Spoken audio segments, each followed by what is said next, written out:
Good morning বন্ধুরা। আজ 26শে জানুয়ারি, এখন সকাল 7টা বাজে। সকাল সকাল উঠেই রান্না বসিয়ে দিয়েছি। এটা করছি পালং শাক তিল ছাড়া জ্যাঁউর জন্য। আজ আবার যাবো দিদিদের বাড়িতে, ওদের বাড়িতে আবার পিকনিক আছে আজকে। আমার শাক রান্না করা হয়ে গেছে, এখন বসিয়ে দিলাম শিম পোস্ত। রান্না করতে করতে চা খাওয়া হয়ে গেছে। বললাম সবার জন্য একটু রান্না করে নিয়ে যাই, ওই জন্য ঘরে যা ছিল তাই রান্না করে নিয়ে যাচ্ছি। এদিকে পোস্তর মশলা বেটে নিয়েছি, পোস্ত টমেটো সব বেটে নেওয়া হয়ে গেছে। আমার শিম পোস্ত রান্না করা হয়ে গেছে। এরপর রান্না করে নেবো চুনো মাছ। চুনো মাছটা যেমন খেতে ভালোবাসে, আমার শাশুড়ি মাও খেতে ভালোবাসে, তাই জন্য একটু চুনো মাছ রান্না করে নিয়ে যাচ্ছি। চুনো মাছটা আগের দিনই ওকে আনতে বলেছিলাম, ও নিয়ে এসেছিল। গাড়িতে ঢেলে নিয়েছি শিমটা, আর সব অল্প অল্প করেই রান্না করে নিয়ে যাচ্ছি, কারণ ওখানেও অনেক কিছু রান্না হবে তাই জন্যে। চিকেন কোপ্তা করব। চুনো মাছটা রান্না করার আগে চিকেন কোপ্তা 10-15 মিনিট মেখে রেখে দেবো। চুনো মাছটা ধুয়ে নুন হলুদ মাখিয়ে ভাজা বসিয়ে দিয়েছি। আর এত ভালো এনেছিল চুনো মাছটা, একটার সাথে একটা মাছ লাগছিলও না, আর গন্ধও ছিল না কোনো। খুব ভালো মাছটা ছিল। আমি খুব একটা ভালোবাসি না, আমারও ভালো লেগেছে খেয়ে। চুনো মাছ অনেকটাই এনেছিল, সব ভাজা হয়ে গেছে। এবার রান্নাটা করে নেব।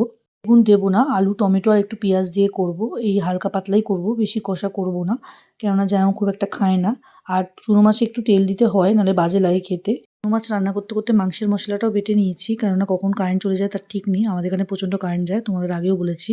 চুনো মাছ রান্না করা হয়ে গেছে, এবার মাংসটাকে করে নেবো। গোল গোল করে পকোড়ার মতো করে ভেজে তারপর রান্না করব। অল্প মাংসই ছিল, বেশি মাংস ঘরে ছিল না, সেটা দিয়েই করেছি। আমার সব মাংস ভাজা হয়ে গেছে, এবার মশলাটাও কষিয়ে নিয়েছি। এবার মাংসগুলোকে দিয়ে একটু কষিয়ে তারপর নামাবো। আমার কোপ্তা রান্না করাও হয়ে গেল। নামিয়ে এই বাটিতে আগে ঠান্ডা করে নেবো, তারপর টিফিন কারিতে নিয়ে নেবো। 8টার সময় ঘুম থেকে উঠে রান্না বসিয়েছিলাম, এখন সকাল 9টা বাজে। তাড়াতাড়ি রান্না হয়ে গেছে, আগের দিন সব কেটে কুটে রেখেছিলাম। তার কারণে পায়ের আঙুলে খুব ব্যথা হয়েছে, ওই জন্য আমি গরম জলে স্নান করবো আজকে, ওই জন্য গরম জলে বসিয়ে দিয়েছি। এবার বেসিন টেসিনগুলো পরিষ্কার করে নেবো। কৌটোটা যেটা দেখতে পাচ্ছ ওটার মধ্যে ঘি ছিল, ঘিটা শেষ হয়ে গেছে, ওই জন্য গরম ফ্যান দিয়ে রেখে দিয়েছি। তেল ভাবটা একটু চলে যাবে, তারপরে কালকে আমি মেজে নেবো। এবার এইদিকে বেসিনটা মাজতে চলে এসেছি। বেসিনটা সাদা বলে খুব নোংরা হয়, প্রতিদিন মাজতে হয়। আমার একটা তেল চিটে কালো কালো লাগে, দেখতে ভালো লাগে না, তাই জন্য প্রতিদিনই মাজি। আর এদিকে আমার সব রান্নাঘর পরিষ্কার, বাসন মাজা সব হয়ে গেছে। আমার গরম জল হয়ে গেছে, চান করে নেবো। তো কটাস করে নেমিগলি না? হ্যাঁ কিরে, ভিডিওটা যে অন করলাম পটাশ করে নেমে গেলি তাই না? ওই জামা কাপড়গুলো টানার চেষ্টা করছিল, আমি মাঝখানে করে দিয়েছি। টেনে টেনে নিচে নিয়ে চলে যাবে, দেখবে সামনে দিলেই কি করবে, দাঁড়াও দেখাচ্ছি। তো সামনে দিলেই কি করে, রাখি। ভদ্র হয়ে গেছে এখন। ওই আমার গার্ডারটা নেওয়ার জন্য আরও বেশি ব্যস্ত হয়ে পড়েছে। ওই গার্ডার ওখান থেকে নিতে গিয়ে কী করেছে ড্রেসিং টেবিলের ওখানটা। খুব বিরক্ত করছিস তুই, জানিস তো সকাল থেকে উঠে। হ্যাঁ, কিচ্ছু জানিস না তাই না? আর কিচ্ছু জানিস না তুই আর? ভিডিও ক্যামেরা অন করলে তুমি চুপ করে যাও, সেটাও তুমি খুব বোঝো। সব বোঝো, খালি দুষ্টুমিটা বন্ধ হচ্ছে না। দাঁড়া, তোর হচ্ছে, দাঁড়া, আমি আরেকবার কর, আবার ভিডিও ক্যামেরা অন করবো, দেখ। সকাল 10টা বাজে, রেডি হয়ে বেরিয়ে পড়েছি। 10টার মধ্যে যাওয়ার কথা ছিল, কিন্তু যেতে পারিনি। এরিকোকে নিয়ে যেতে গেলেই আমার দেরি হয়ে যায়, ওকে সব কিছু রেডি করিয়ে নিয়ে যেতে হয়। আর দেখো লিফটে উঠে কী করছি। আমি দিয়ে দেবো তো। আর দিদি পটি করেছে আবার, বললাম না পটি করার জন্য বাবারই ঘৃণা করছিল, করতে করতে এসছে পটি।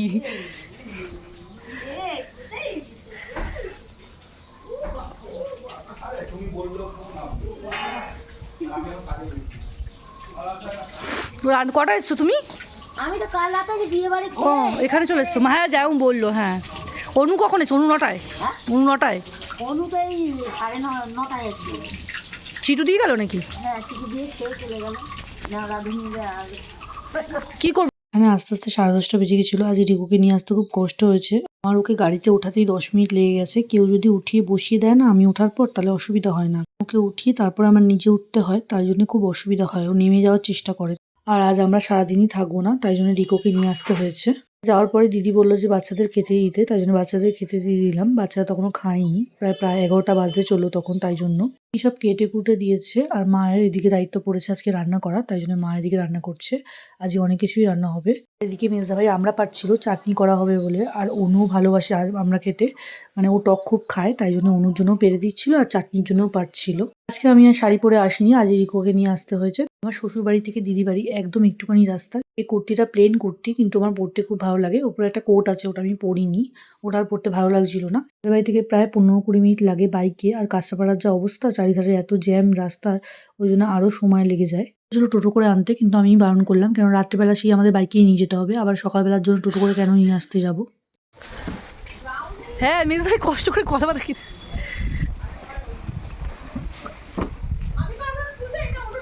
তুমি চলো। ও দিদি শোনো, ও দিদি আসলে ইউজ করবো দেখো তোমাকে যে খুব সুন্দর লাগছে দেখো। ও দিদি তোমাকে না যে খুব সুন্দর লাগছে, মিথ্যা দেখে দেখি সুন্দর লাগছে বললেই। ও দিদি তোমাকে না যে হেবি সুন্দর লাগছে। করো করো দিদি, চুলটা এরকম করো একবার। এই পাতাগুলো ভালো বেশ। কলা পাতা করে খাওয়া হবে। হ্যাঁ সে তো জানি। এই পাতাটা খুব ভালো, এই পাতাটা যেটা টানছো সব ভালো। সার্ফের জল দিয়ে ধোবো, এই সাপের জলদি ধরে নাকি কেউ? তার একটু তেল দিয়ে ধরো চকচক। এ অনু, কি বললাম তোকে? আমি বলছিলাম তুমি অন্য কিছু। ক্ষুদিরাম নয়, হ্যাঁ এইবার দেখ সবসময় মুখে সবসময় আর এই জিনিসগুলো যে তুমি করো তার মানে কি বলে, এটা দাদার বউ না কি বলে? যা না না যা না, কাট না দাড়ি থেকে না আসে না, আমরা ওগুলো কাট না যায় না। এই যে করে এরকম ননদ, দরজাল ননদ। মনুকে বলছি, অনুকে কাজ দিচ্ছিস না, আমি ওদেরকে কাটলাম। অনু বলে তার এক কাজ কর। এই যে দরজাল ননদ যে, এটা সবাই জেনে গেছে। এখন 12টার বেশি বাজে, ও ছিল না, এই সবে এলো। তো বেলা হয়ে গেছে বলে ও খেতে চাইছিল না, অল্প করে দিলাম জোর করে। 3:30 ও আবার বেরিয়ে যাবে, দিয়ে চলে গেছিলো। আর রিকোর খিদে পেয়ে গেছিলো, ওই জন্য রিকোকে খেতে দিয়ে দিয়েছি। আর এদিকে জামাইবাবু করছে ডিমের টেবিল। কলটা ঠিক করে, জল পড়ছে কি দেখ। জল পড়ছে না? এই কলে গরমকালে স্নান করে শান্তি, হ্যাঁ। সে জল খেয়ে বি আরাম। হ্যাঁ হ্যাঁ এই, একদম চলাবি না। এখানে গান চালিয়ে সবাই নাচানাচি করছে, বড়দি ভাইয়ের মা, দিদি, বাচ্চারা সবাই নাচানাচি করছিল। কেউ বারবার হাত ধরে টেনে নিয়ে যাচ্ছিল। আমি কোনোদিনও নাচ টাচ করি না, আর এমনি রিলস করি কিন্তু নাচ করি না। এদিকে ও দেখো নাচ করছিল, ভিডিও করা শুরু করেছি, নাচ বন্ধ করে চলে গেছে। আর এদিকে রিকোকে বেঁধে রেখে দিয়েছি আমরা। জল সামনে, জলে হাতে ফেলার মতন নয়। ও বাবা, মা কোথায়? বাবা দেখো না। ও মা ধরে কি কি হয়েছে গায়ে ফেলে দি?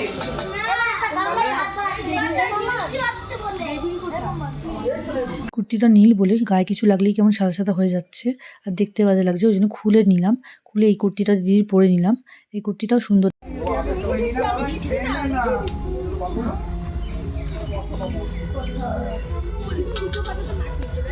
কি বলছো গো আমার নামে?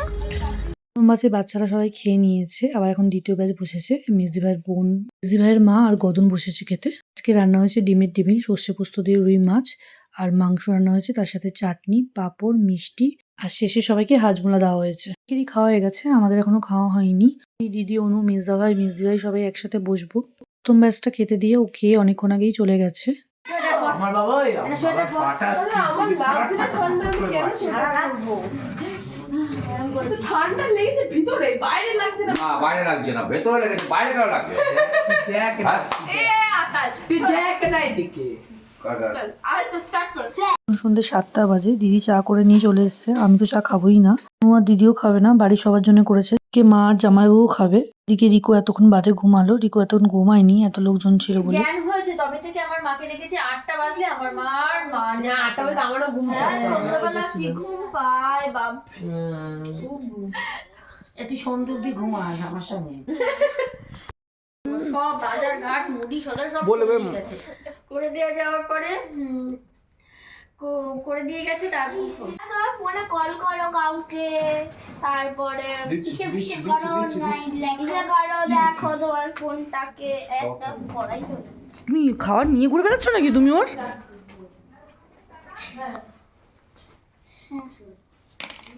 পেডিক মেয়ে মনে হয়।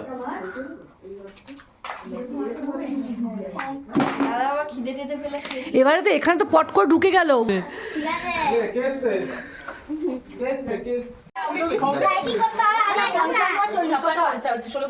ছি আমি যোগা করে লাস্টে ঢুকেছি, ওয়েট বাড়ালাম। ছি লজ্জা বলা যাবে না কাউকে।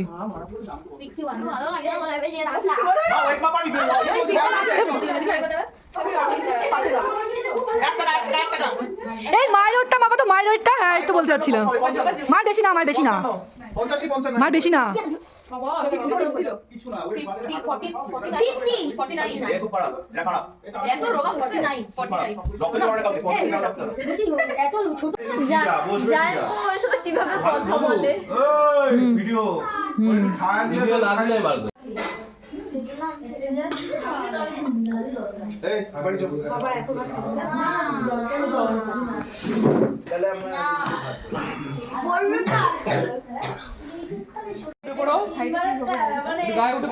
এটাই দিয়ে দেবো। মুখে নয়, মুখে নয়। দিতো জাম আউ আউ দিতো জাম যাও টাটা সবাই, টাটা। আরেকবার ঘুরে এলাম, ঠিক আছে, ভিডিওটা করতে ভুলে গেছিলাম তো তাই জন্যে। যাও তো, আমি চলে যাচ্ছি, তুমি একবার দাঁড়ালে না বাইরে।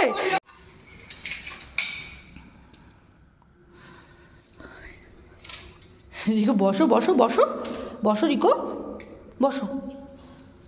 এ রিকো তাকা আমার দিকে, তাকা তাকাও, থাকো। কেমন লাগছে তোকে বুড়ো দাদু? বসো বসো বসো। বসবে না, দেখেছো কেমন কানটা বেরিয়ে বাড়িতে চলে এসে না পাগলাম করবে। উঠে বস উঠে বস উঠে বস উঠে বস উঠে বস ওঠ কি হয়েছে? ভালোই লাগছে বলো, নাইট শোনা নাইট শোনা ভালোই লাগছে। পাগল পাগল মনে হচ্ছে না যে এই পাগল পাগল লাগছে না? এবার বুঝতে পেরেছে মাথায় কিছু পড়ে, এতক্ষণ কিছু বুঝতে পারিনি, তাই না? এবার বুঝতে পেরেছে, এতক্ষণ পড়ানো ছিল বুঝতে পারিনি। আসলে রাস্তায় এসছে তো ঠান্ডা লাগেছিল তো বুঝতে পারিনি, বুঝলে? বুড়ো দাদু, বুড়ো দাদু, এ বুড়ো দাদু, রাস্তা তো সারা রাস্তা পড়ে এলি, কিছু বুঝতেই পারলি না, এবার কান দোলাতে দোলাতে এলি। এটা কি হচ্ছে, এটা কি হচ্ছে? এই বুড়ো দাদু এবার খুলে দেবে, আর রাখবে না, এখন গরম লাগছে, আর রাখবে না।